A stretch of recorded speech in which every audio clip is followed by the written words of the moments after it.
Bom dia, então, quem chegou depois, sejam todos bem-vindos, né? Sempre é importante nós lembrarmos da importância dessa meditação que nós fazemos antes. Isso é uma forma de preparar a nossa mente para receber o Santo Dharma. E também um lembrete para aqueles que vão eventualmente encontrar essa gravação desse ensinamento pela internet, que também, antes de ouvir esse ensinamento, né, esteja num lugar mais isolado. Antes, né, de ouvir o ensinamento, faça uma pequena oração, qual oração que você souber, né, faça alguns minutos de silêncio, né, tentando pacificar sua mente, e assim dê início para ouvir o Santo Dharma. Esse é o ensinamento do Senhor Buda, e nós devemos agir cheios de respeito e devoção por esses ensinamentos, tá bom? Então, sempre é bom a gente lembrar isso, da atitude correta da gente abordar o Santo Dharma. Nós já vimos, iniciamos, né, o ensinamento do Dhammapada, que é um ensinamento do Senhor Buda, que foram mais de 300 ensinamentos que ele deu, e fizeram-se, então, durante os concílios, uma coletânea desses ensinamentos e dispuseram nesse texto, que foi denominado o Dhammapada. Nós já vimos algumas estrofes do primeiro capítulo, que é o Yamaka Vaga, que são dos versos pares, né? Onde se colocou, então, dois versos, né? duas instâncias, que vão falar do mesmo tema, mas com aspectos diferentes. E nós chegamos, então, nos versos 9 e 10. Tá? Quem não acompanhou os ensinamentos anteriores, vocês podem buscar isso, está tudo disponível nas gravações que estão lá do nosso site KPG no YouTube. Então, o que nós chegamos aqui? Eu estou lendo desse texto aqui, que é uma publicação da Palas Atenas, que é da tradução do Nissim Cohen, tá? Que é uma tradução, né, que está disponível nas livrarias, então vocês podem encontrar, mas eu venho gradativamente produzindo uma nova tradução, comparando com as traduções, né, do tibetano, das que estão em sânscrito, né, claro, usando a tradução para o inglês. Então, nós estamos gradativamente construindo uma nova tradução. Então, eu vou ler simplesmente essas duas aqui, que é a referência que nós estamos usando como texto impresso. Então, 9, o que o Buda vai dizer? Aquele que enverga o manto amarelo, sem estar das impurezas liberto, que é falto de autocontrole e sinceridade, ele não é merecedor do mesmo. E aí o 10, né?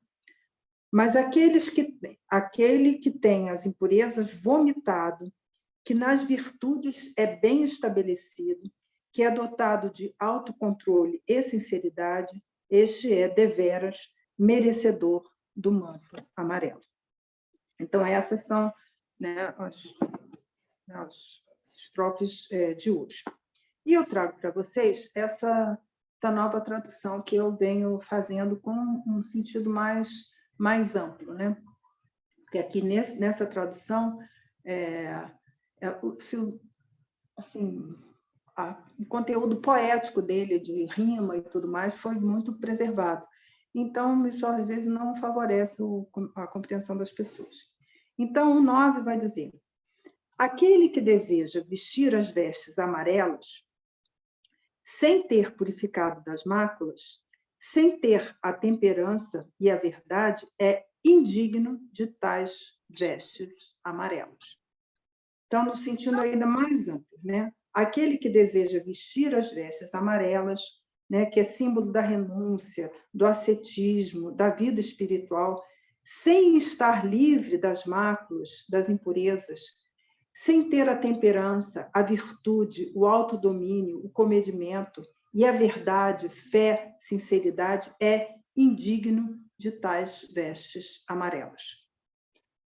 E aí se coloca o 10, né, junto. Mas aquele que se purificou das máculas, que está bem estabelecido, é controlado, é enraizado em todas as virtudes e respeita também a temperança, o autodomínio, o comedimento e a verdade, fé e sinceridade, ele é digno de tais vestes amarelas. Então, nós temos aqui diversos elementos para a gente destrinchar e pensar bem a respeito disso, tá? Então, o primeiro elemento que nos aparece são as vestes amarelas. Né? As vestes amarelas são as vestes dos primeiros praticantes do Buda, que era o corante que estava disponível por lá, segundo consta nos registros, né? Que é o crocus sativus, que é o açafrão verdadeiro. Né? Então, era o pigmento que estava disponível, então se colocou essa cor para essas vestes que vestia a sanga que cercava o Buda lá na época dele, lá 2.500 anos atrás. E que nós trazemos discretamente na memória quando nós usamos aqui no Vajrayana essa camisa amarela. Tá? Então, é só uma lembrança desse tempo. Mas o que é? Será que essa veste é só algo exterior? Nós vamos ver bastante isso hoje aqui. Tá? O que é isso? É como eu falei aqui. Ele é um símbolo da renúncia, do ascetismo, da vida espiritual. Não sei se vocês lembram lá, quando nós trouxemos aqui o ensinamento do Kalun Rinpoche, falando sobre a metáfora da árvore, né? Um dos elementos essenciais para o praticante, né? O que é a semente dele é o desapego desse mundo, né? Além da aspiração, evidentemente, ao despertar. Então, essa renúncia ao samsara é a primeira coisa que um praticante deve fazer. Claro que isso é uma coisa muito difícil, né? Pedir que as pessoas renunciem à sua vida no samsara.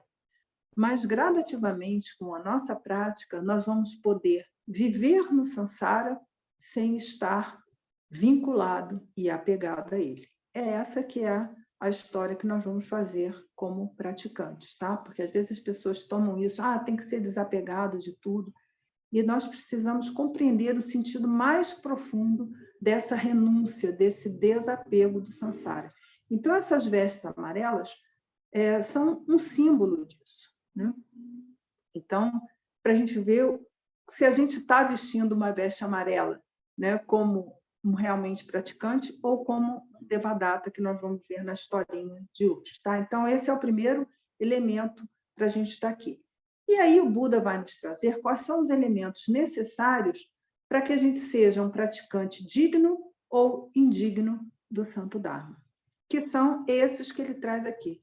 O primeiro é estar livre das máculas, né? Das impurezas. Nós vamos ver isso nos sutras também daqui a pouco. Tá? Então, se nós adentramos a via do Dharma com objetivos mundanos, que são lá os 8 dharmas mundanos, uma pessoa que quer vida longa, que quer ter saúde, que quer ter filhos, né? Faz práticas específicas para isso, para purificar do karma negativo.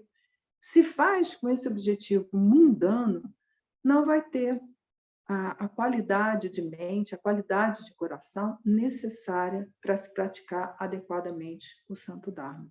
Então, o Buda nos coloca isso, né? Que a gente vá gradativamente purificando das nossas máculas. A gente recita isso lá quando nós estamos fazendo a nossa dedicatória, né? Tendo purificado os inimigos, que são as máculas, que são as nossas emoções. Então, esse é o primeiro elemento de um praticante, né? E aí o Buda nos traz, né? Sem ter a temperança, o autodomínio, o comedimento, o autodomínio da nossa mente.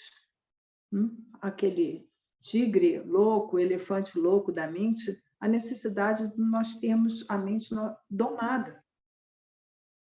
Então, isso é uma atitude de um praticante.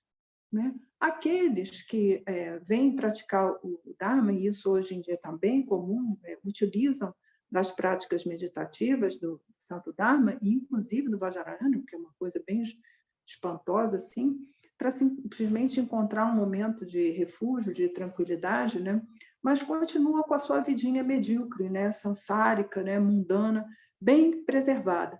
Então, isso não é uma atitude de um praticante do Dharma. Nós devemos, em todas as nossas atividades, né? Tanto na hora da meditação formal, quanto na nossa vida cotidiana, com o nosso trabalho, com a nossa família, na nossa vida da sociedade, manter a nossa mente, né, sob controle, né? Controlando a mente, a palavra e o corpo. Todas as ações que nós produzimos, né? Com as três portas, né? Com os três elementos. E aí, um terceiro elemento referente, né? O que a gente precisa para ser digno dessas vestes amarelas e ser um praticante, é a fé, a verdade, a sinceridade. Então, vem a pergunta, né? O quanto nós estamos sendo sinceros em nossa prática, né? A quantas anda a nossa compaixão por todos os seres dos seis reinos? A quantas anda a nossa devoção pelas fontes de refúgio, pelas três raízes? É preciso que a gente caminhe nessa direção, né? Porque sem isso nós não vamos ser praticantes dignos das vestes amarelas, ou seja, de praticar o Santo Dharma. E aí ele coloca na estrofe 10 aquele que fez, né, praticou isso que ele recomenda, né? Aquele que purificou das máculas, ou seja, que tem as suas emoções pacificadas, todas elas, né? Desejo, aversão e as 84.000 emoções que derivam delas. Que é controlado, né? Enraizado em todas as virtudes. Então, praticar a virtude, que são os atos positivos, os 10 atos positivos, e todos que deles derivam. Então, da mesma forma, não é possível um praticante se colocar como praticante, né, e ter no seu cotidiano a prática dos atos negativos. Tagarelar, criar discórdia, né, ter malevolência, más pensamentos. Você vê recentemente com os eventos com o Dalai Lama, quantas pessoas tiveram sentimentos, né, pensamentos de malevolência? Isso é uma mente impura, né? Nós devemos ter compaixão desse tipo de praticante, né? Então, a prática da virtude é aquela sombra, né, fresca da árvore sobre a qual nós podemos praticar adequadamente o Santo Dharma. Então, a outra qualidade, ter o autodomínio de corpo, palavra e mente, e a verdade, né? A nossa sinceridade na nossa devoção, na nossa compaixão e na nossa aplicação do Dharma. É preciso ter essa verdade, essa coragem, essa perseverança. É assim que nós vamos progredir. E aí, nos pequenos comentários que nós encontramos, nós vamos aprofundar um pouco mais esse elemento aqui. Como é que nós vemos a nossa existência, né, no samsara? Nós percebemos a nossa experiência aqui, no presente, mas ela está misturada com as nossas percepções, com a nossa imaginação, com a nossa memória. E todos esses elementos interagindo entre si. Ou seja, a nossa experiência presente, que é completamente desprovida de características, né? Pelo menos deveria ser assim, ela se funde com esses demais elementos, né? E aí, o que acontece? A nossa experiência deixa de ser límpida, desprovida de características, ela só ser o que ela é, que é a tal da acindade, a tal da talidade, para ser uma experiência repleta de planejamentos, repleta de evocações, repleta de memórias. E é assim, com essa experiência do presente límpida e cristalina, mas misturada, né, com as nossas percepções, nossa imaginação, nossas fantasias, né, e as nossas memórias, nossas recordações, assim nós vamos cada vez mais tornando a nossa mente búdica, pura, imaculada, numa mente sansárica, distraída, plena de sofrimento. É assim que se produz o samsara.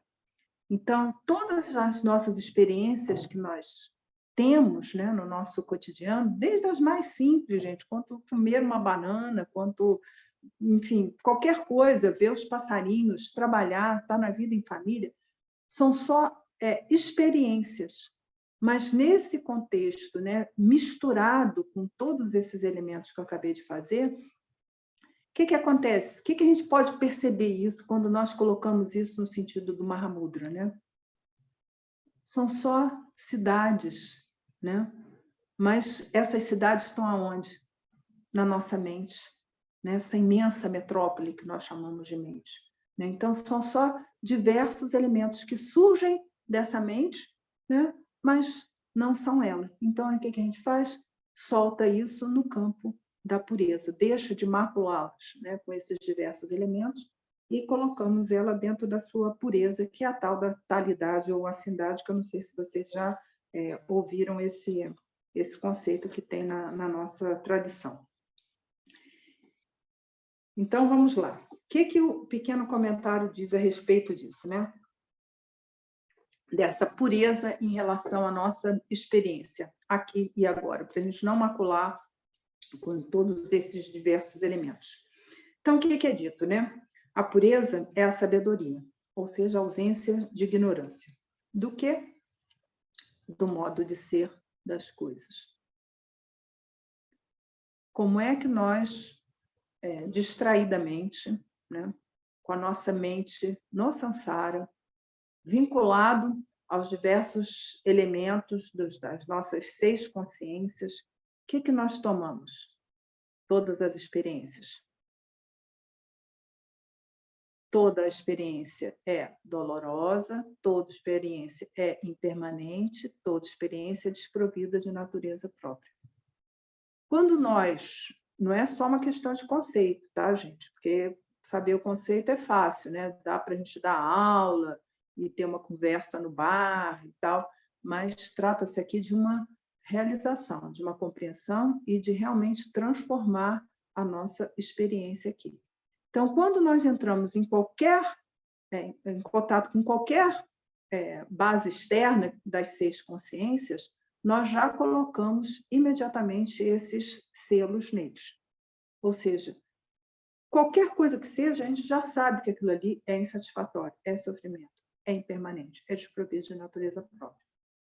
Tá? Quem nunca ouviu esses conceitos, a gente vai ver, né, da insatisfatoriedade, que é o samsara, da impermanência lá dos 4 símbolos sinal da impermanência, e a falta de natureza própria, ou seja, a nossa percepção ela não é sólida, né? Tanto que nós podemos transformar, né, uma visão, por exemplo, de um relógio, que é o que eu estou vendo aqui na minha frente agora, a gente pode transformar esse relógio, colocar ele gigante, entendeu? Colocar da cor que ele quiser, virar ele de cabeça para baixo, transformar ele numa borboleta, nós podemos fazer isso com a nossa mente. Então, isso que é o desprovido de natureza própria. Então, todos os fenômenos têm esses 3 selos, que são chamados 3 selos do Dharma. Quando nós entramos no campo da experiência, né, e percebemos isso verdadeiramente, essa experiência deixará de ser impura para se tornar uma experiência pura, imaculada, já livre de qualquer memória, qualquer fantasia, qualquer imaginação, ela vai estar livre de todos os conceitos e elaborações. Tá? Então, é isso que o Buda está nos trazendo aqui, dessa mente imaculada que nós devemos conquistar, né? Através da nossa prática. E aí é colocado, né, que essa impureza, né, que é essa mente imaculada, ela é fruto da nossa apreensão egocêntrica. Um desconhecimento do modo de ser das coisas, que é a tal da talidade ou acindade.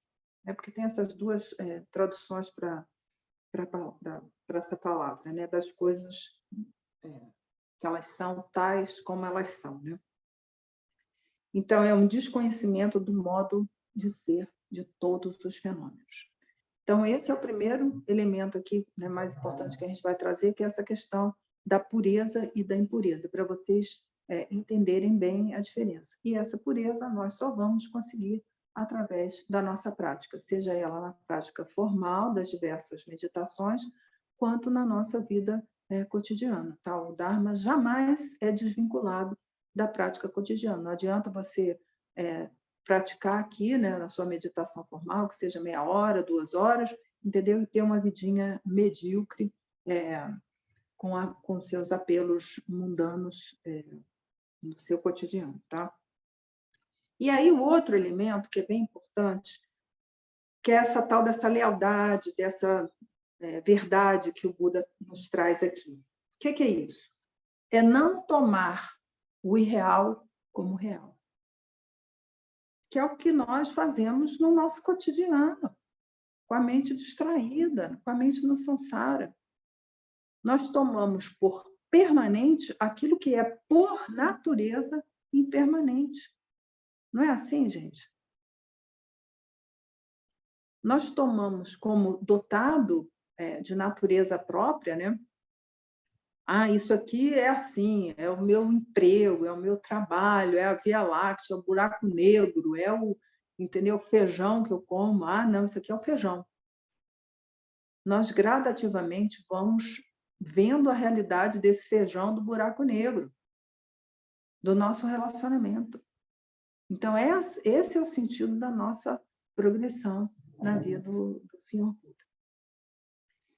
E aí, o que é isso, né? Qual é a importância disso, né? Dessa lealdade, né? De ver as coisas tais como elas são, que é um caminho, tá? Ninguém fica assustado, eu não consigo ver as coisas assim e tal. Calma, gente, gradativamente as coisas virão com a sua prática, né? Seja gentil com você, sempre, né?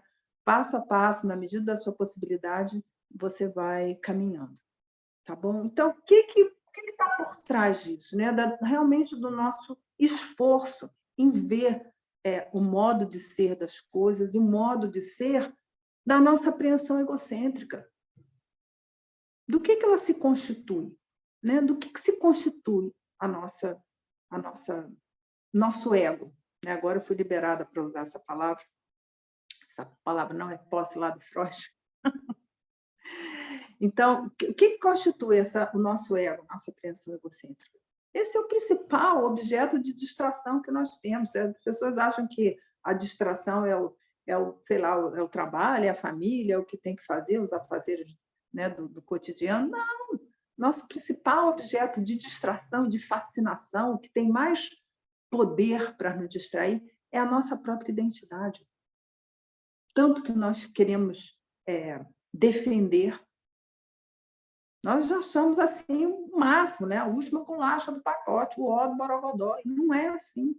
Então, nós precisamos ver, né, a realidade, né, da nossa apreensão egocêntrica, do nosso ego. Tá? Então, esse é o elemento fundamental. E por que o Buda traz isso? Para remediar uma coisinha chamada hipocrisia. Que nós vamos ver na historinha, que é o que Buda usa para ilustrar essas duas estrofes aqui. Então, o que é dito, né? É um recadinho, né? Ouça quem tem ouvidos para ouvir, né? Então, primeiro, pretender viver uma vida espiritual e não fazer. Pessoa que se diz, faz meditações, não sei o quê, tal, e não faz. Sabe, a gente tem que aprender a juntar corpo, palavra e mente. Não é só pensar, sabe? Tem que fazer. Teve uma praticante uma vez que chegou lá no KPG e veio perguntar para mim, né, que eu era secretária lá do centro, vem cá, o que eu faço? Né? Como é que eu tenho que me conduzir, né, para viver bem aqui no meio dessa comunidade? Eu falei, faça alguma coisa de positivo. O verbo do Lama Trilê é faire, é fazer alguma coisa.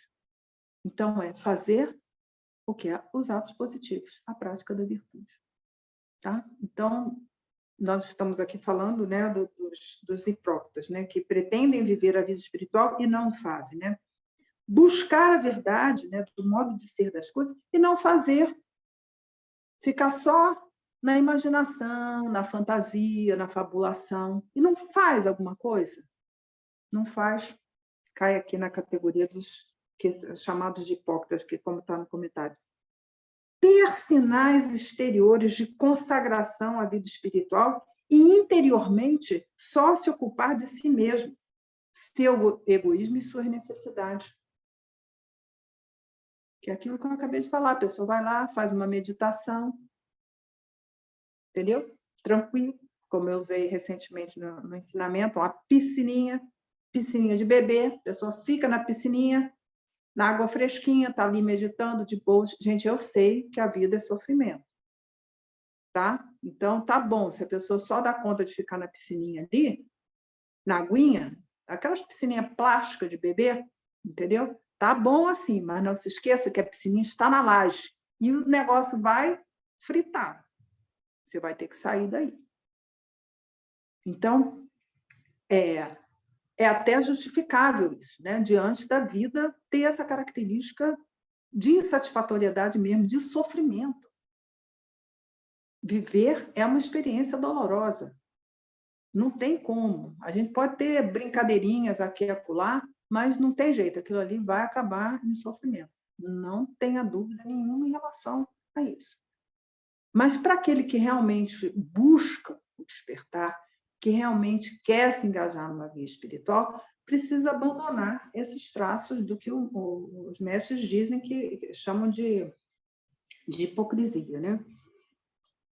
E aí é dito, né? É preciso ter o autocontrole, né? Estar face a face consigo mesmo, né? E o seu objetivo, ou seja, olhar para essa natureza dessa apreensão egocêntrica e deixar a compreensão liberar ela, né, de você, né? Deixar só a natureza búdica se expressar. Não se deixar levar pelas impulsões desordenadas, ou seja, ter um autodomínio dos 3 elementos, corpo, palavra e mente. E aí vem, que bom, então tem as coisas boas, né? Quer dizer, deixando essa hipocrisia do lado e assumindo, então, o que ele chama de lealdade, de verdade, que é as qualidades, né, para uma vida espiritual, é ter um equilíbrio integral, né? Um equilíbrio interior na ação com a mente, palavra e corpo, né? Ser moderado em todas as coisas, ser sincero, ter equilíbrio, moderação, lealdade e honestidade. Então, essas são as qualidades de um praticante, aquele que é digno de vestir as vestes amarelas, né? Ninguém aqui vai se tornar monge, né?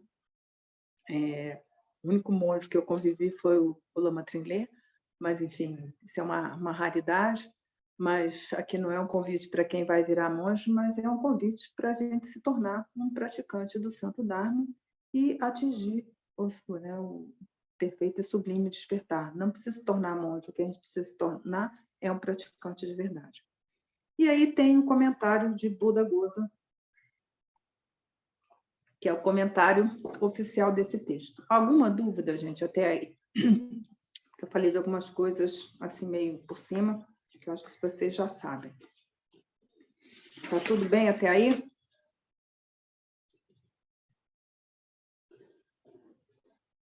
Então, vamos lá para a nossa historinha de hoje, que é, como eu disse, o comentário oficial, né, do Dhammapada, que é o de Buda Gosa. Então, trata-se de uma historinha que o Buda está lá em Jetavana, contando essa história para a comunidade que está lá presente, de um fato que havia ocorrido um tempo atrás. Se tratava do que, então? O Sariputra e o Devadatta, todo mundo já ouviu falar no Devadatta, né? Mas não vamos agir com preconceito, mas vamos lá. Os dois, então, tinham ido lá numa cidade e aí começaram, né, a divulgar o ensinamento, né, ensinar para as pessoas a importância da generosidade pessoal e também de incentivar os outros a praticar a generosidade. A generosidade é a primeira paramita, né, gente? Então, é importante ela, né? Sem a generosidade, né, sem doar seus recursos e tal, a gente não progride na vida do Dharma. É o praticante hipócrita lá, né? Então, os dois estavam lá nessa cidade incitando, né, as pessoas, convidando as pessoas, né, para praticar generosidade. E aí um leigo que estava ali na cidade ouviu aquilo e falou assim: mas isso é uma coisa muito boa. Ele viu, então, esse leigo, né, que eles estavam acompanhados de 1000 monges, né? E aí falou assim: sabe de uma coisa? Nós vamos providenciar, então, uma refeição para esses 1000 monges. E aí saiu pedindo pela cidade, né, quem poderia, né, fazer uma oferenda, né, patrocinar um determinado alimento ou uma determinada quantidade de monges. E aí todas as pessoas da cidade resolveram contribuir com as suas oferendas, né? Aí uma pessoa falou, não, vou patrocinar então a refeição referente para 10 monges, né? Aí o outro falou, não, eu vou oferecer arroz, o outro ofereceu, não, eu vou oferecer ghee para um determinado número de pessoas, ou gergelim, enfim, vários alimentos, né, que eles tinham lá disponível. E aí esse leigo foi pedindo alimentos, né, pedindo, né, os elementos para constituir essa refeição.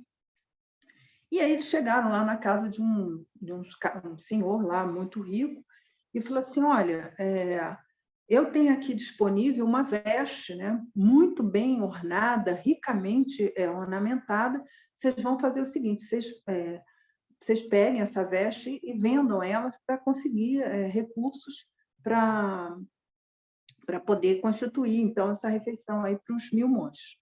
E aí eles começaram, né, a recolher todos os elementos e prepararam lá a refeição e viu que aquela veste realmente não precisaria ser vendida, né, porque eles tinham conseguido arrecadar todos os elementos, né, as pessoas foram muito generosas.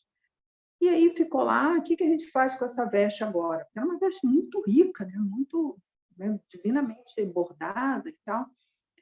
E aí ele falou, não, vamos dar para os dois, né? Ou para o Devadatta ou para o Sariputra, né? Porque foram eles que começaram essa história aqui. E eles estão, né, com os monges. E aí teve lá uma votação, e aí as pessoas resolveram dar para quem? Para o Devadatta. Deram para o Devadatta. Aí Devadatta fez o quê? Pegou a veste, recortou e tal, de forma que aquilo se transformasse numa veste de monge. E aí as pessoas viram, mas não ficou bom isso aí, não lhe caiu bem essa veste. Né? Aí falaram, aí agora, o que faz? Né? Ele já recortou tudo, já botou lá do jeito dele, o que vai fazer e tal. E aí, quando os monges voltaram lá para Jetavana para encontrar o Buda, contaram a história para o Buda. Chegaram lá, né, contaram todo o episódio, e falaram assim, mas por que, né, que a veste não caiu bem, né? Não vestiu bem nele, né, no Devadatta? Aí o Buda, não é a primeira vez que isso acontece? Aí ele contou uma vida passada, né, do Devadatta. Aconteceu o seguinte, havia um caçador de elefantes que matava os elefantes para vender todas as partes do elefante. Ele, né, esquartejava todo o elefante e vendia tudo, não sobrava nada, né? E aí, esse caçador de elefantes estava ali numa determinada região, e aí ele viu que tinha um Pratyeka Buda, né, que são os Budas solitários, que estava lá com as suas vestes amarelas, praticando, e ele viu que a manada de elefantes passava pelo praticante, né, pelo Pratyeka Buda, e se prosternava para eles, né, fazia ali uma reverência e tal, e seguia a viagem deles. Aí o caçador de elefantes viu aquilo e falou, já sei como eu vou conseguir mais elefantes, eu vou pegar a veste desse monge aí.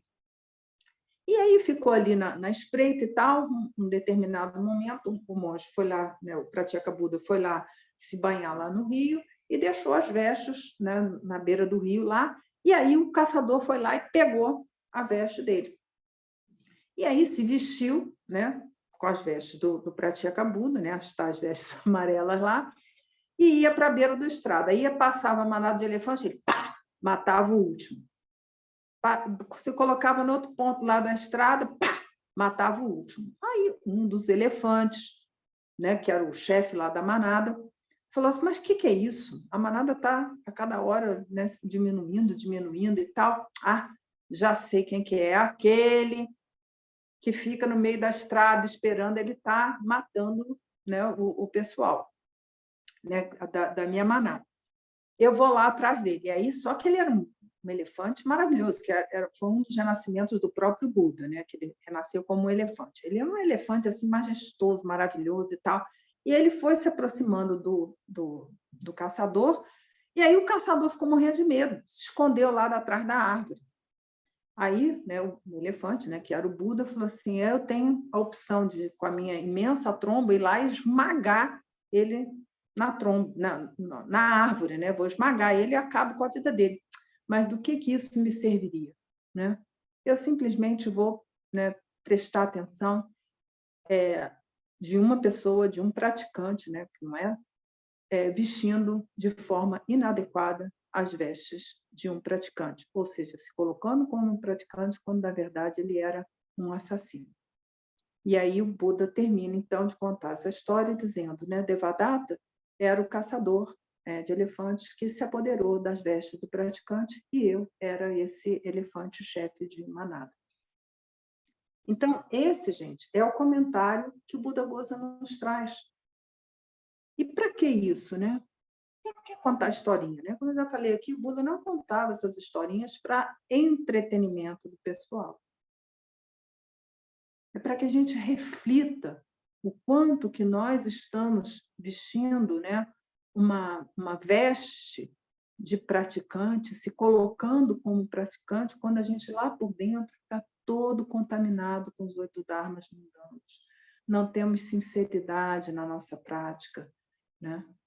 Nem conosco mesmo, nem com o nosso lama, né, nós estamos dentro do Vajrayana, então é com quem nós devemos ter uma relação de sinceridade, dizer, olha, não estou dando conta disso, isso assim, assim, nós vamos dizer exatamente o caminho para, né, para poder remediar esse tipo de obstáculo.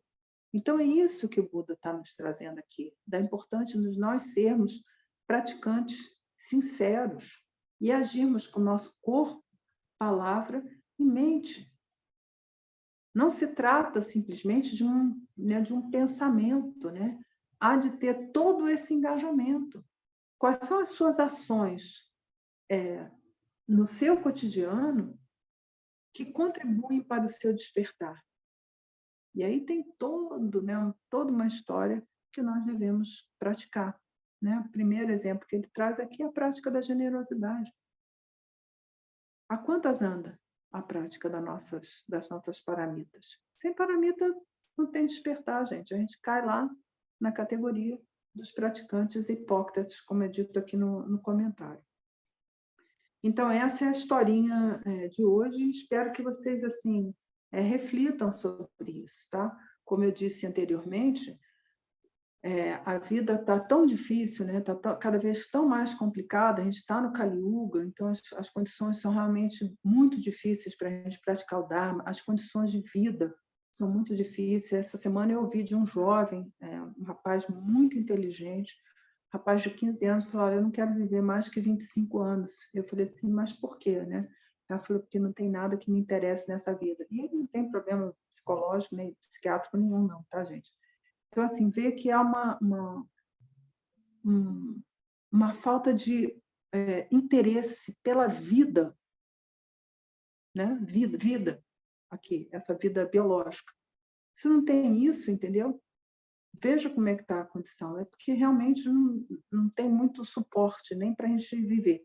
Então, eu super entendo que a vida é difícil, é dolorosa, e que a gente queira uns momentos de aguinha fresca, né, como praticante, né? Mas é como você ter uma estrutura aqui de escafandros, sabe, para fazer mergulhos profundos na natureza da nossa mente, do nosso mar, da nossa mente, e estar na piscininha de bebê, sabe? Está usando inadequadamente os meios, né, TAB, que a nossa tradição do Vajrayana nos traz.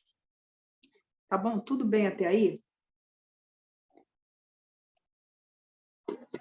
Porque eu trouxe aqui para vocês 2 sutras. Eu fiz até um resumo aqui, porque é muita coisa. Eu convido a vocês a pegar, né, no Majjhima Nikaya, esses 2 sutras aqui.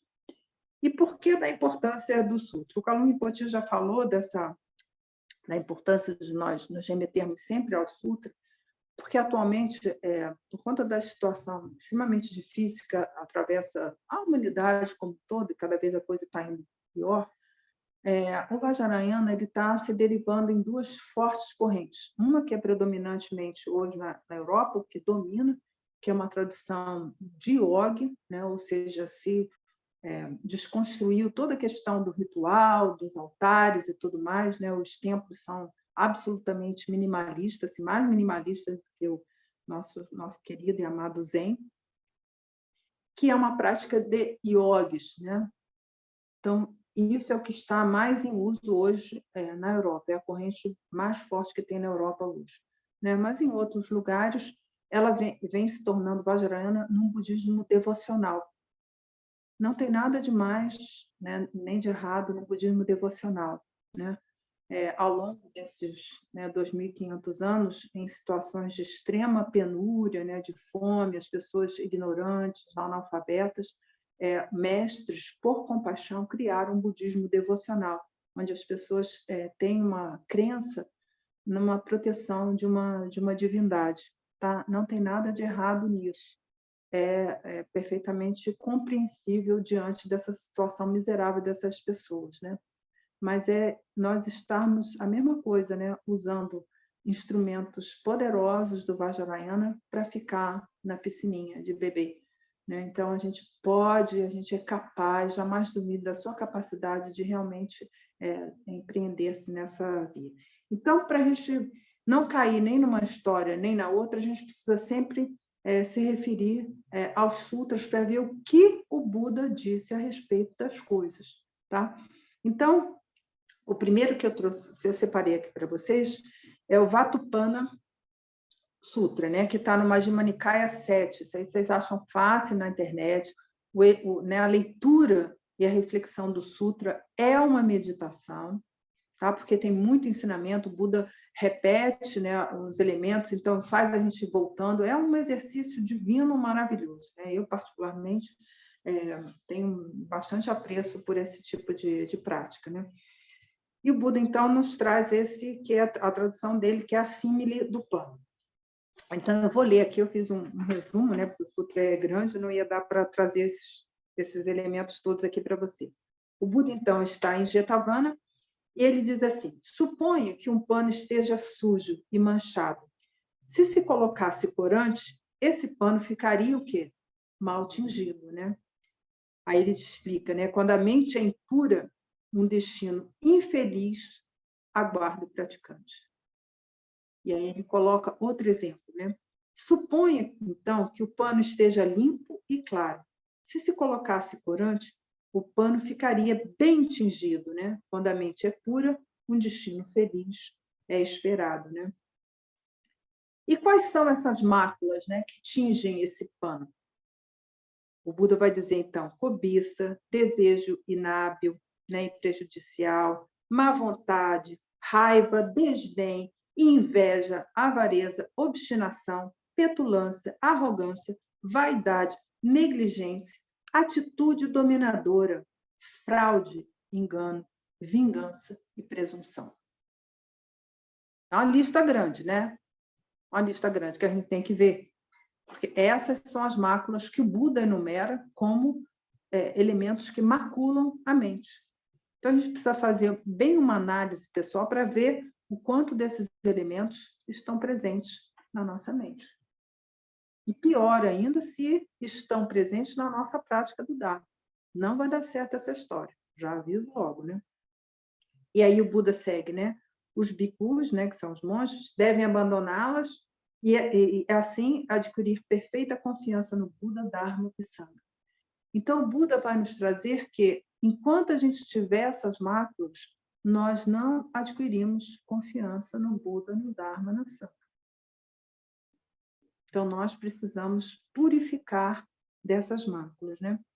E aí tem essa historinha, porque eu já contei esse sutra em outras ocasiões no KPG, esse sutra maravilhoso, né? Então, tem um Brahmane chamado Sundarika, né? Bharadvaja, que ele disse, então, ao Buda, né? Você vai lá até o rio Baruca se banhar? E aí o Buda perguntou, mas por que o rio, né? Do que é capaz esse rio Baruca, né? Aí o Brahmane diz, o rio Baruca é capaz de proporcionar a libertação. Muitos consideram que ele proporciona mérito. Muitos limpam suas más ações nesse rio. Aí o Buda responde, Baruca, Adhikaka, Gaia, Sundarika. Enfim, ele vai anunciando vários rios, né? Aí diz assim, né? Um tolo pode se banhar para sempre e ainda assim não purificará as más ações. Um homem que tenha cometido os atos negativos, né, e cruéis receberá a retribuição desses atos, né? Quem possui um coração puro tem sempre a festa da primavera, né? Quem age de forma justa, quem possui coração puro, conduz a sua virtude à perfeição. É aqui, ó Brahmani, que você deveria se banhar, fazer de si mesmo um refúgio para todos os seres, né? Você não deve dizer mentiras, não deve causar dano aos seres, não tomar o que não lhe foi dado, né? Se você agir dessa forma, qual a necessidade de se banhar em tal rio, né? Pois qualquer poço será Gaia, né? Onde se atinge o despertar, né? Então, o Brahmani pediu então permissão para ingressar na Sangha e depois, né, com a sua prática, ele finalmente atingiu o estado de Arhat. O que é isso aqui, gente? Olha que ensinamento profundo. Então, não tem nada exterior, não tem ritual nenhum, não tem prática nenhuma exterior que vai purificar a nossa mente. Nós precisamos entender isso bem corretamente, compreender a profundidade disso. Tá? Não é com nada exterior, não tem nada exterior que vai purificar a nossa mente. A única coisa que vai purificar a nossa mente é nós fazermos a nossa prática, olharmos para a nossa mente, ver as nossas emoções, toda a constituição da nossa apreensão egocêntrica, né? E liberar isso. Né? Deixe isso ir, não vale nada, a gente não precisa validar nada nesse mundo. Né? Qual é a nossa importância no mundo, na nossa vida medíocrezinha, sansara? Contribuição para quê? Tiveram gênios na humanidade que produziram coisas incríveis, sensacionais, que a maioria das pessoas desconhece. Às vezes você não acha nem na internet alguma coisa da pessoa. É difícil, é preciso fazer uma pesquisa mais profunda para achar isso. E a gente fica, né, com essa valorização, que eu vou deixar, né, para a posteridade. Interessa o que você fez de positivo nessa vida. Sabe? Quanta generosidade você praticou, quanta paciência você praticou, né? Quanta coragem você teve de praticar o Santo Dharma, quanto de meditação que você praticou, isso tudo junto, não é só uma coisa, não, só vou fazer isso, não vou fazer o outro. É isso que vai fazer, né? E é preciso que a gente se libere dessas impurezas todas, que o Buda listou isso tudo, eu convido realmente vocês verem isso com cuidado, quais são essas máculas todas, né? Porque com certeza a gente tem elas na nossa mente, mas a gente vai purificando, para que a gente possa desenvolver a devoção, né? E abordar corretamente o Santo Dharma. Mas o Buda, na sua imensa generosidade, na sua imensa compaixão, traz um outro sutra para a gente, né? Que é o Sabbasava Sutra, né? Que está no Majjhima Nikaya 2, né? Que ele trata quais são todas as impurezas. Ele lista mais. É interessante, né? Tudo bem até aí, gente?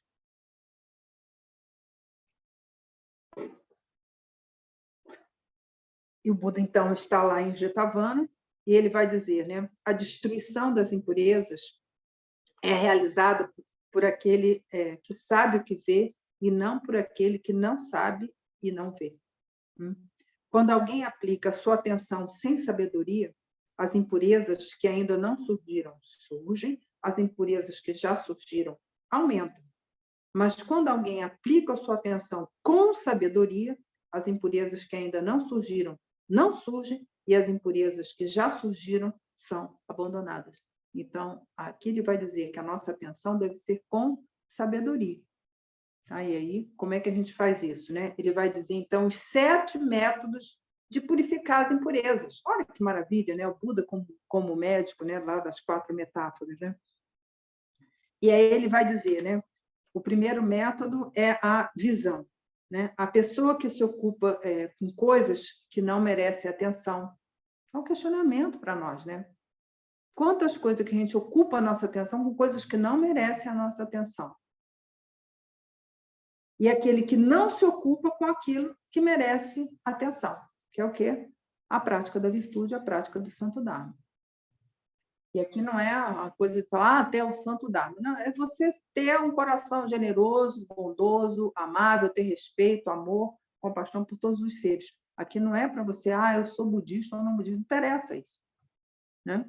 Não interessa. Interessa se você é uma pessoa amorosa e tem respeito por todos, incluindo aí todos os seres dos 6 reinos e os 8 bilhões que coabitam conosco agora nesse momento no planeta. Tá bom? Então, o primeiro método é da visão. Purificar também. Perguntinhas. Olha que maravilha. Eu existi no passado? Como eu era no passado? O que eu me tornarei no futuro? Existirei no futuro? Eu sou? Eu não sou? Como sou? Existe um eu em mim? Ou um eu não existe em mim? Eu percebo o não eu através do eu. Eu percebo o eu através do não eu. É esse meu eu que fala, sente, experimenta aqui e ali o resultado do karma. Que esse eu permanente, não sujeito à mudança, é eterno. Gente, todas essas bobajadas aqui, a gente fala no nosso cotidiano, né? O que eu sou? Todas essas coisas aqui, ó. Existe um eu em mim ou não existe um eu em mim? Todas essas especulações é tudo macaco louco isso aqui. Deixa essa turma toda passar, né? E aí o Buda vai recomendar, né, da gente praticar, né, profundamente as 4 nobres verdades, desenvolvendo nelas a visão. Então, esse é o primeiro método. Então, aplicar a nossa atenção no que deve ser, que merece nossa atenção, e não praticar a nossa atenção no que não merece. Tá? Então, esses são os pontos, aqui, essas especulações todas. O segundo método, o autocontrole, que já falamos aqui, está lá na estrofezinha do Dhammapada, né? Dos órgãos dos sentidos das nossas 6 consciências. Então, perguntinha que a gente deve se fazer. A quantas andam controlados os nossos órgãos do sentido, né? Visão, paladar, olfato, tato, a nossa consciência mental, pensamentos, ideias, emoções, a quantas isso anda controlado? Se a gente não tem autocontrole, nós estamos no reino das impurezas. Controlar corpo, palavra e mente em relação a todas as 6 consciências. Porque aí, se elas estão controladas, a gente não se deixa levar por elas. Né? Qualquer objeto que nos aparece, pronto, vira um objeto de fascinação. Então, a fascinação é o caminho direto e reto para o sofrimento. E aí o Buda, né, do autocontrole, ele nos convida para a prática do comedimento com as nossas 6 consciências. Do uso, o uso. Aí volta aqui a história do manto amarelo, do manto amarelo. Esse manto amarelo, né, não é da praticante hipócrita, né, é somente para proteger do frio, do calor, das moscas, do vento, do sol, ocultar as partes íntimas, né? Os alimentos não são para diversão, embelezamento ou resistência. Aí as lojinhas de produtos tal, para o cara ficar super power, né?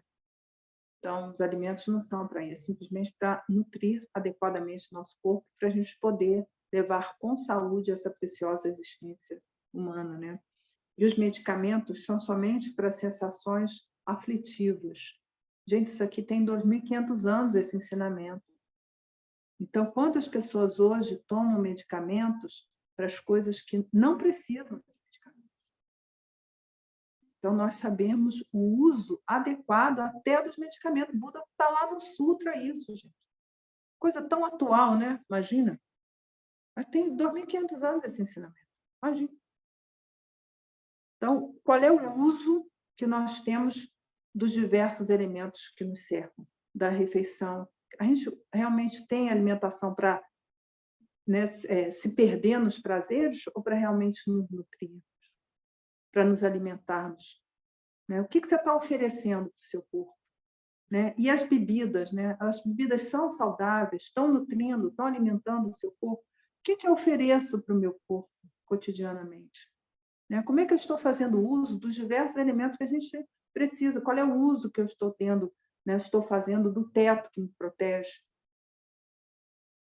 Então, essa é outra coisa, outro método, né, para nós nos purificarmos das nossas impurezas. E ele segue, né, o quarto método, a paciência. Com o quê? Com as dificuldades que nós vamos ter. Ele aqui cita, né, frio, calor, fome, sede, mosca, mosquito, vento e tal, mas nós hoje temos muito mais obstáculos, né? Muito mais, né? Não é só mosca, mosquito, hoje a gente tem tela de proteção, tem isso, tem tantas coisas, né, para nos proteger do vento e tudo mais, mas nós temos muito mais obstáculos, né? E nós devemos praticar a paciência e transformar esses obstáculos em prática, tomar a adversidade como via e praticar a paciência, né? Tá difícil, mas eu vou praticar ainda assim, né? Apesar de eu vou seguir praticando. E aí o quinto, né? O quinto método, né? Que é evitando. Isso aqui é bem engraçado, né? Que o Buda vai citar os animais selvagens, os caminhos irregulares, os precipícios, o esgoto e tal. Mas são dificuldades que, enfim, que ele relata isso, né, no ensinamento antigo. Então, da gente evitar mesmo, né, os obstáculos. A gente sabe que vai ser um obstáculo, né? Não vai, né?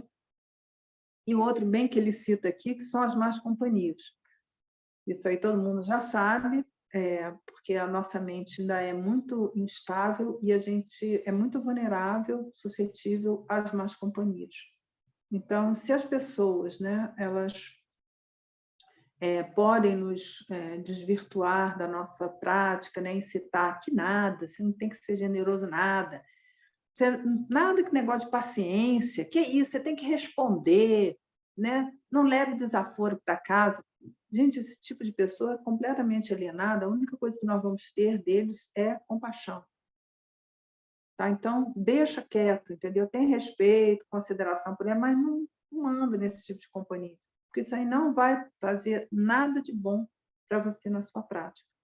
Então, ele nos convida a deixar essas más companhias. E aqui ele está falando do ponto de vista físico mesmo, né? Da companhia mesmo, assim, física, mas nós podemos ver as más companhias disponíveis na internet. Aí a coisa vai num nível que não dá nem para medir, né? Quantas pessoas, né? Seres humanos, gente, como nós, mas que assim completamente capturados pela alienação em si mesmo, né? Incitam os outros a cometer atos negativos, prejudiciais. Então, nós devemos evitar esse tipo de coisa, né? E ver todos, né? Ter um olhar de respeito e compaixão. Não é desprezar as pessoas, né? Mas ter um olhar de respeito, mas não aceitar aquele tipo de comentário, de conselho que tanto tem na internet, nas redes sociais. Tem gente, né, doutor em tudo nessa vida aí, né, não? Pessoal dando conselho e você assim, mas sabe, será que isso é bom para mim? Será que isso é bom, né? Benéfico para minha mente, para o meu corpo, para a minha palavra? Então, sempre nos questionar em relação a isso, né? E aí, o sexto método, a remoção do desejo sensual, da má vontade, crueldade, dos estados ruins e prejudiciais. Desejo sensual, deixando sempre bem claro que aqui é o desejo dos sentidos, né? Dos seis órgãos do sentido, das seis consciências, tá? Então, esse desejo, esse apelo que a gente tem pelo nosso paladar, pela nossa audição e tal. Então, ter essa turminha toda muito bem controlada e ficar, isso aí é bom para mim ou não é? Não tem nada demais, né? Se é uma refeição saborosa, nutritiva e tal, você pode, né, ingerir aquilo ali e tal, numa companhia agradável, pessoas amorosas, respeitosas, não tem nada demais nisso, né? Mas nós devemos estar atentos em todos os momentos da nossa experiência, né? A má vontade. Remover a má vontade, gente. Olha aqui, você lembra aquela listinha lá que o Buda deu? Foi bastante, né? Agora aumentou aqui, né? Os estados ruins e prejudiciais. Então, remover isso aí. Então, quando a gente está com aquela nuvenzinha negra, né, faz um esforçozinho de realmente compreender a natureza dessa nuvenzinha negra e deixá-la tomar o rumo dela, né? Ela só surgiu porque, enfim, estava lá, a nossa mente, né, produz o que a gente quiser. Então, deixa ela passar. E aí, o sétimo método, que ele coloca como desenvolvimento, né? Que é o afastamento, desapego, sensação dos fatores de iluminação, né? Que é êxtase, energia, tranquilidade, concentração e equanimidade. Então, desenvolvimento dessas qualidades. E aí o Buda, então, conclui, né? Controlando as impurezas, corta-se o desejo, as paixões e dá-se, então, fim ao sofrimento. Tá? Então, eu convido a vocês para ver esses dois sutras que eu escolhi especialmente para o nosso ensinamento de hoje, para que vocês mergulhem neles, né? Porque aqui eu fiz um resumo, tá, gente? Aqui, ó, no manuscrito, porque eu não daria para ler os dois sutras aqui para vocês. Eu li mesmo que está no texto, né? Mas só com alguns extratos. Para a gente ver como é que a gente pode realmente se tornar um praticante digno, né, de se dizer praticante, e realmente purificar os véus da nossa mente. E aí, para concluir isso, eu trouxe para vocês o ensinamento recente do Kalu Rinpoche, atual, onde ele vai falar o que nós temos que purificar, né? Olha só como é que essas coisas todas vão entrelaçando. É muito conteúdo, mas é assim, né? Isso aqui é etapa para vocês se estimularem a seguir um caminho. Então, o Kalu Rinpoche vai dizer, né? O primeiro nível de obscurecimento da mente é a nossa ignorância. Ignorância do quê? Lá dos 3 selos, né? Dukkha, Anicca e Anatta, né? A natureza insatisfatória, a desistência, impermanente, a permanência e falta de natureza própria, né? Então, esse é o primeiro nível de obscurecimento da mente, né? O que deve ser purificado, né? Que, na verdade, vai ser o último, né? Na sequência, porque está invertido na ordem que deve ser feito o deverzinho de casa. E ele coloca, né, que o segundo nível de obscurecimento da mente é o véu da dualidade. Quando a gente vê que tem o eu mesmo e tem o outro, que tem eu mesmo e o objeto. Então, esse é um véu que vai ser dissolvido quando nós compreendemos a falta de natureza própria de todos os fenômenos. Né? Não tem eu ou outro, não tem você e a peteca, não tem você e a sua prática. Né? Todos os fenômenos tratam-se de uma percepção pura da sua mente. As máculas vêm por conta das nossas emoções, dos nossos pensamentos, das nossas fantasias. Tá? E aí ele coloca, né, como terceiro nível de obscurecimento da mente, que são as emoções. E aí nós chegamos no quarto nível de obscurecimento da mente, que é o karma. O Kalu Rinpoche colocou nessa ordem, mas o nosso deverzinho de casa é no sentido contrário. Então, a primeira coisa para nós irmos purificando é o nosso karma. Então, com a nossa mente controlada, nós vamos ter uma palavra controlada e uma ação controlada. E aí nós vamos fazer o quê? A prática da virtude. E aí nós vamos construindo um potencial positivo, um potencial meritório de estarmos na via. E aí, com as coisas passadas, o que nós vamos aplicar? Os 4 métodos para purificar os atos negativos do passado, que é o quê? O sincero arrependimento de ter cometido um ato, né? Que você localize mesmo, ou você pode imaginar todos que você matou, que você enganou em todas as vias, pode colocar também. Depois você pode usar a força do suporte, você pode fazer isso usando o poder da sua imaginação, visualizando o Buda, Dharma, sangue e tal, e purificar isso. Né? A força das sementes brancas, que é a prática do ato positivo.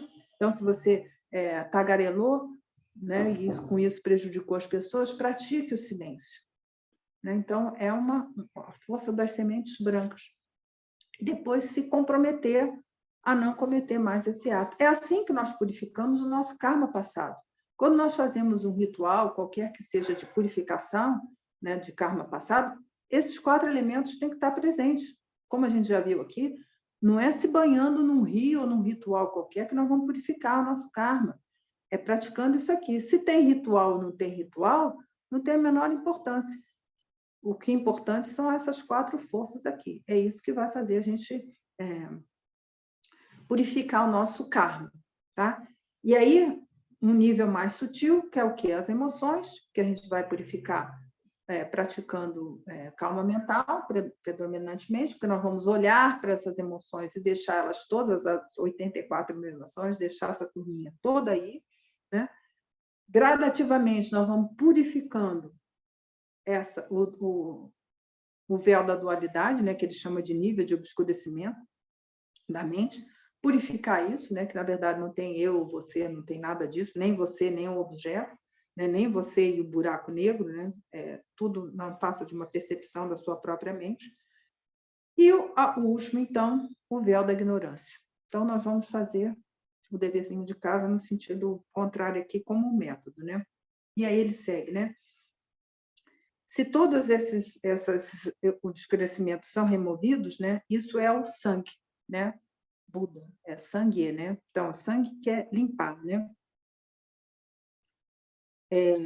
E assim se desenvolvem as qualidades na mente, que é o guia, né? Sangue, né? Ou seja, o desenvolvimento das qualidades da mente búdica, que é amor, compaixão, equanimidade, alegria na prática da virtude, as paramitas, né, enquanto perfeição. Essa é a prática dos bodhisattvas, né, daqueles que estão no caminho para atingir o perfeito e sublime despertar. E o Kalun Rinpoche, então, conclui, né?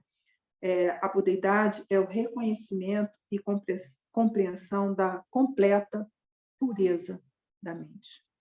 Então, que todos vocês pratiquem realmente para que consigam purificar a sua mente, né? Que vocês realmente, a cada dia, né, vendo esses diversos elementos, né, trazidos aqui por diversos mestres, e o Buda principalmente aqui, como é que nós vamos purificar?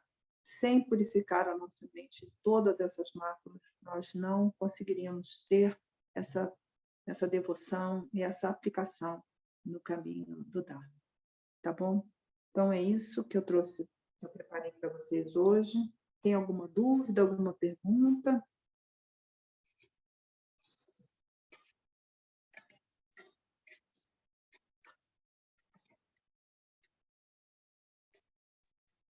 Lama, bom dia. A senhora poderia repetir os nomes dos sutras, por favor? Então, está no Majjhima Nikaya. Peraí, deixa eu pegar aqui. Majjhima Nikaya. Tá, o Majjhima Nikaya está aqui. Se tivesse tempo, eu leria, né? Porque eu imprimi, eu sou das antigas, então está aqui impresso. Então, é o Sabasava Sutra, Majjhima Nikaya 2, tá? Que chama-se Todas as Impurezas, e o outro é Vatupama Sutra, né? Que é a símile do pano, que é o Majjhima Nikaya 7, tá? Que são os sutras de extensão média. Tá bom? Isso aí você acha fácil, tem naquele site maravilhoso, divino, que é o Acesso ao Insight, que graças aos benfeitores voltou, né? Então tá no ar novamente. Então aproveitem, gente. É uma meditação maravilhosa, né? A leitura e reflexão dos sutras, tá bom? Para a gente não se perder nesse caminho.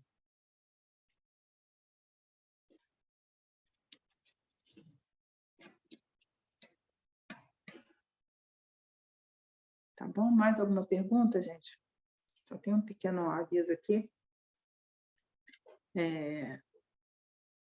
Tem o nosso grupo, né, lá de Santa Maria, lá no Rio Grande do Sul, porque tem nossa Santa Maria aqui no Distrito Federal, então a gente precisa só saber que é um grupo de estudos, né, que está sendo conduzido pelo Márcio, que é um excelente praticante. A gente já vem nesse estudo com ele já há alguns anos, então ele está agora conduzindo esse grupo de estudos. E eu, né, uma vez por mês, venho dando ensinamentos. Então, já dei um primeiro ensinamento, né, para esse grupo agora, que se formou com uma sanga mais extensa. Então, no dia 4 de junho, né, às 14 horas no domingo, eu vou dar um ensinamento sobre calma mental, né? Vai ser um ensinamento só sobre chinês, né, calma mental. Então, quem quiser participar, todos são bem-vindos, né? Esse grupo continua com seus encontros regulares, uma vez por semana. Eu super recomendo, né? Agora, nós estamos estudando o texto do Bokar Rinpoche sobre o Lojong, sobre o treinamento da mente. Então, assim, eu super recomendo, é um grupo super sério, praticantes realmente aplicados, tá bom? Então, estão todos convidados, não só para participar das atividades do grupo de estudos, mas também dos ensinamentos que eu vou dispensar para eles, tá bom? Então, mais alguma dúvida, alguma coisa, antes da gente fazer a nossa dedicatória?